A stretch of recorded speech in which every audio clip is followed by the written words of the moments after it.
Oh, hello. Welcome back to yet another episode of my Legendary Licks series. Now, some of you have debated that some of the licks presented are not necessarily licks at all, but rather riffs.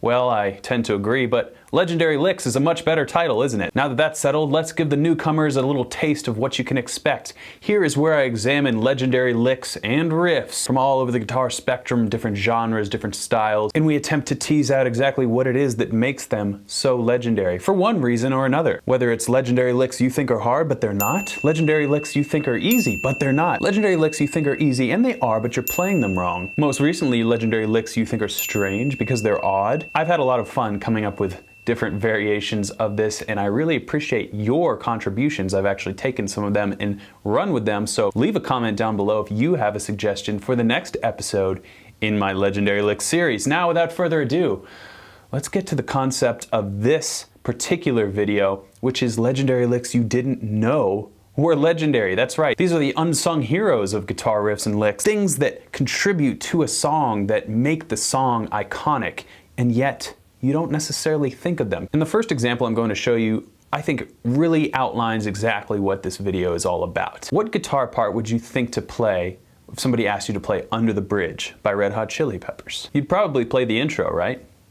Well, that is not the legendary lick that you didn't know was legendary, because everybody knows the intro. The real legendary part of this song is the verse guitar part. It is the best part of the song, in my opinion. It is so groovy, and it perfectly conveys exactly what I'm going for in this video.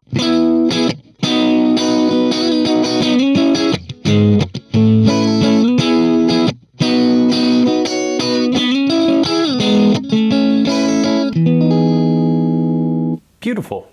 That is the skeleton of the song and what makes the song so awesome. The counterpoint between the guitar and the bass part and then the vocal melody over top just makes that such an iconic song. And the chorus of the song actually follows the same kind of iconic, simplistic approach.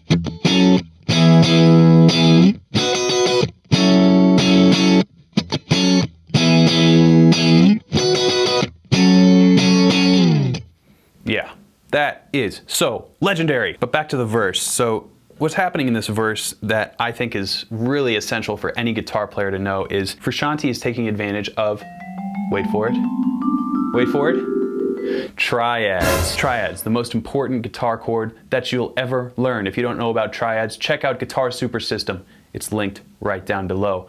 Many thousands of students have already signed up and learned the truth about triads. But essentially what's going on here is we have a three-part chord, in this case an E triad, and then a B triad, and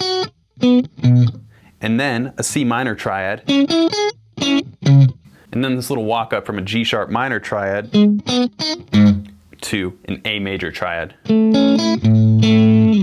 And that is the verse, and what's happening is this little Hendrixy flourish between some of the triads. So we have,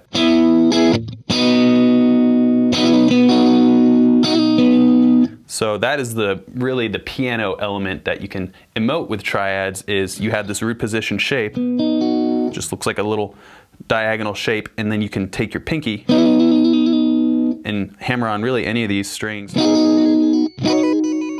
and you can get these little flourishes. And it works with the minor as well. So here's the C sharp minor. And you're gonna wanna stick to either the flourish on the G string or E string here. And then of course down here. And that is really the structure that Frusciante is sort of building upon. And of course he does it so perfectly and tastefully, which is what makes this lick so iconic.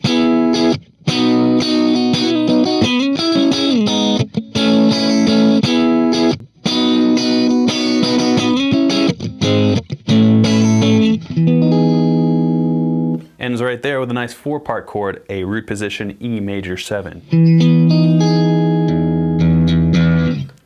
So, what do you think? A legendary lick that you didn't necessarily think was legendary because you always think of the intro of that song. Moving forward. The next legendary lick. Okay, this is a riff with a lick in it. Metallica. sad but true.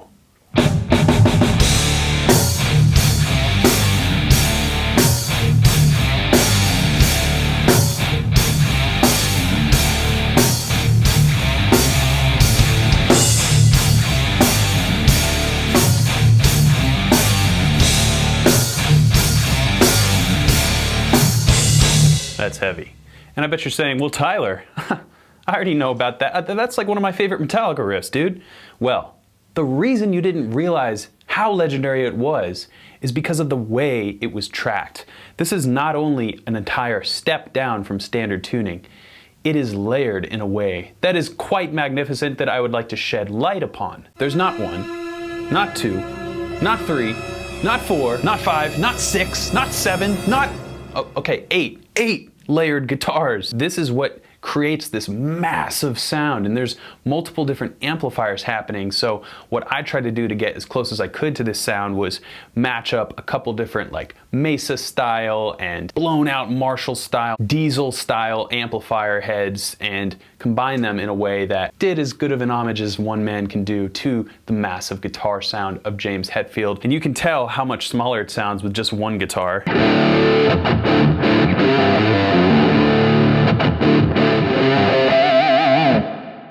Not quite big enough for the actual recording, which is what makes it so legendary. It's not even one guitar, it's 8 guitars. So if you're one of the 6 guitar players on earth who hasn't yet learned this riff, I'm gonna teach it to you now. It's very simple, but very effective. We have an E power chord,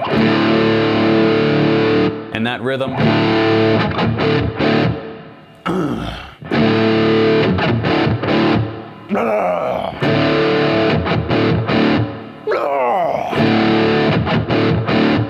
So instead of those weird grunting noises, you would play. So we have a pull off on the D, 5th fret of the A string, then pull off on the 1st fret of the A string, pull off on the 3rd fret of the E string. On the 4th time,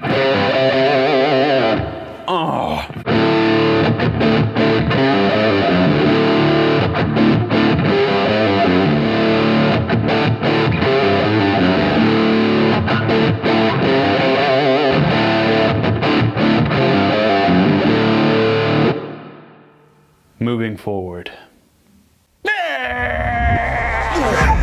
This next one is, I could really just include the entire song. Just really wanted to put these riffs and licks in this video because of how impactful it was on my own personal guitar playing, and I really think you should hear it. This is Sick Sad Little World by Incubus. This is really Mike Einzinger's guitar masterpiece as far as I'm concerned. The solo goes through like 5 different sections, and that's really what gets all the credit in this song, but like I said, these are under the radar licks and riffs, so I really think the coolest part is actually the grooving, I don't know what you call it, I guess part of it is the verse, but also part of it is like this bridge interlude that happens occasionally. We'll start off with the intro of the song.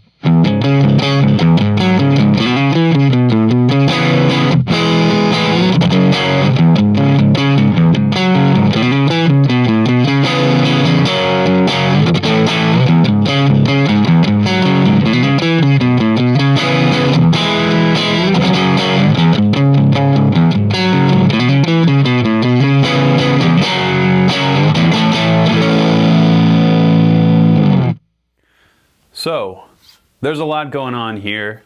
Let's break it down. The first thing that sticks out is the kind of double time groove where it's like.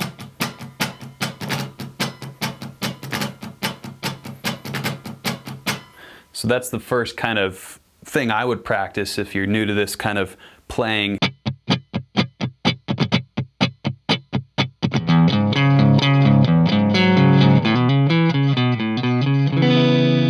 There's also a lot of great Incubus chords, as I call them. So a chord like this, which if I were to analyze this, it looks like a minor 9, D flat minor 9. But he's letting this B ring out. So that gives that octave kind of chorusy effect. And then that E, another 9, so it's a root, minor 3rd, and a 9. And then this chord, we have an E, we have a G sharp, and then we have a B and an E. So that's an E triad, but that A is in the bass, so it has this suspended sound. So it's an E add 11. And those two chords in conjunction are so awesome. And then of course we come back to the F sharp power chord. So with this bar at the 4th fret where we start, have this hammer-on action coming from the 2nd and 4th fret on the A string, catching that E note, 2nd fret of the D string, back down the rope we go, then we hit those magical Incubus chords. And this is a thing about Mike Einziger's playing that is really cool. It's just so tight, and the rhythms are so articulated and nice. Attention to detail that goes into this rhythm section is just what makes the song awesome. And that's a theme that you notice throughout this video, is these legendary licks and riffs are not legendary, but they should be, because they add so much without the recognition they deserve. So moving forward with the riff.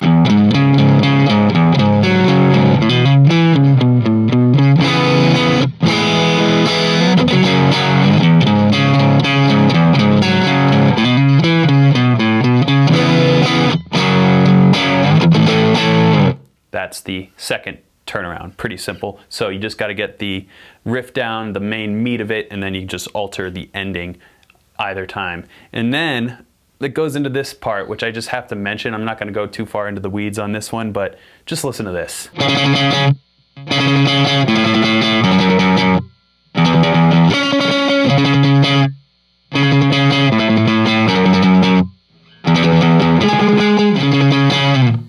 Oh, that is so much fun to play. It is very challenging, and it is very rewarding when you get it down. Pretty simple. We just have C sharp, an A, F sharp, E, C sharp again, C sharp, A, F sharp, and then to G sharp. And here's the rhythm.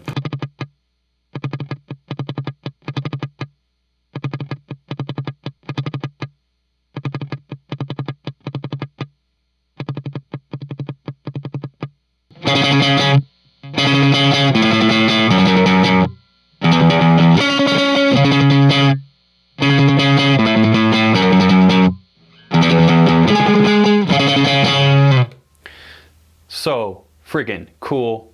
6-Sad Little World by Incubus. Go listen to the whole song. Now let's move forward again.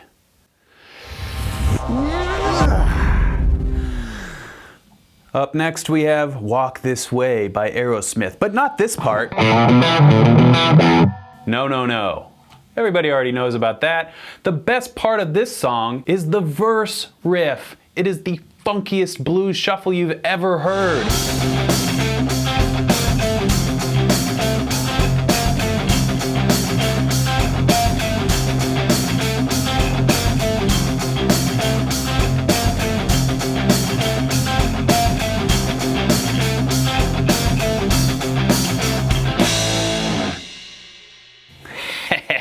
Yeah, that is a Joe Perry staple, just the ultimate pocket. And what most people may think of when they think of a blues shuffle is like,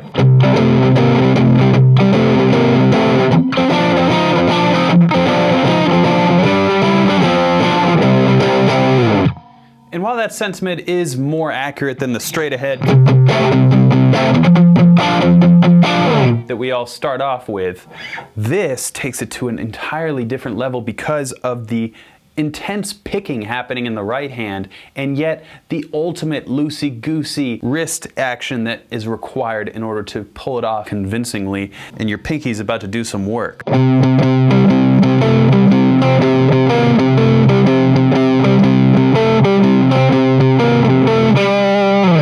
So it's very easy to kind of muddy this up, but that would lose all the articulation, all the things that make this so special. So what you're doing here is really acrobatically moving between the strings and being sure to only have a tiny slight bit of rub with this root C as all the other notes are happening.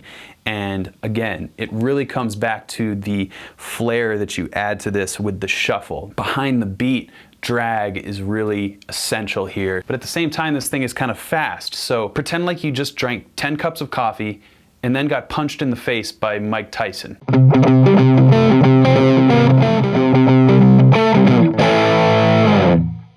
Now, let's move along to another legendary lick you didn't realize was legendary. It's time for the metal.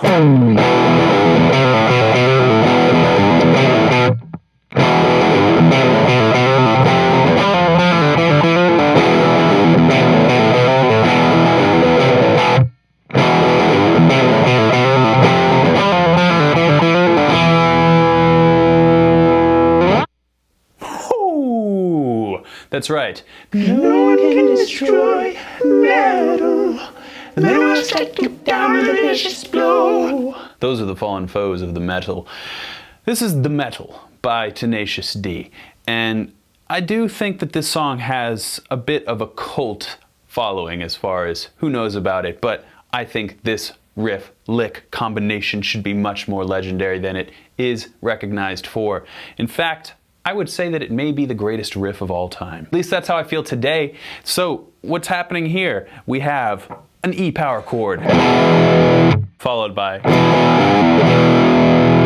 an into. So if you want to analyze this riff as far as the harmony is concerned, it would be E Phrygian.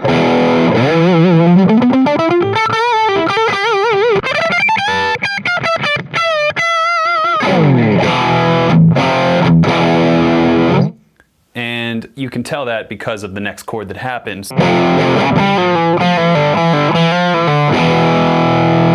Once you get it down, it sort of can only be played that way, and your muscle memory will kick in. So here's the pattern.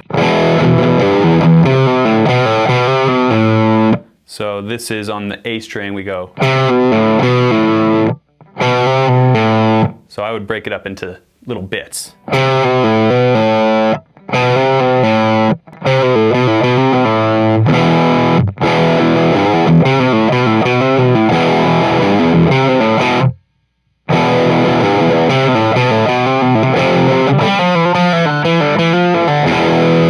So this is the same thing, it's essentially just moving up one fret, so we have to compensate for that by having this slide down from the 5th fret on the D string, and then the same pattern.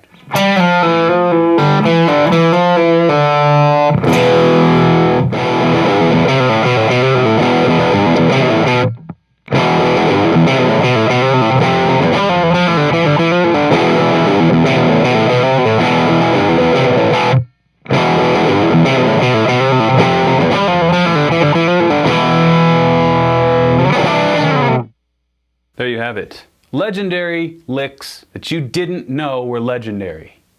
But they are. They really, really are. Let me know in the comments what you think are some legendary licks and riffs that maybe fly under the radar of our guitar brethren and need more recognition. I hope this was a fun video for you guys. And again, also let me know in the comments what you think I should do next in this series. Until next time, keep shredding.